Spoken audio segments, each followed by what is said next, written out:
Ganito na lang pala kaliit ang charger ng laptop ngayon. Ito ang Ugreen 45 watts GAN charger set. Dahil may kasama na rin siyang 1 meter 100 watts fast charging cable. Pwede mo na ipang charge ng tablet or kahit pa MacBook.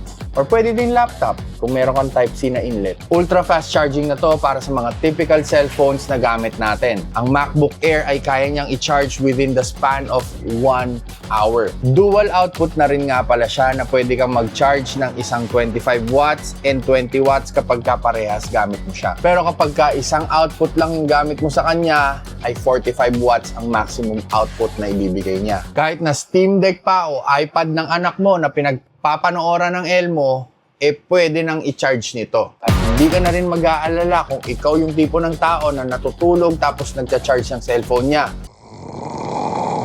Dahil sa multi-protection features niya kagaya ng over-voltage protection, over-current, over-power, short-circuit, over-temperature, anti-interference, fire retardant, at lightning strike protection. Kaya mahimbing talaga yung tulog mo habang nagcha-charge ka ng cellphone mo.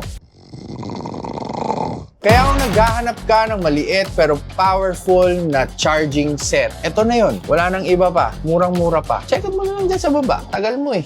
Baka maubusan ka pa.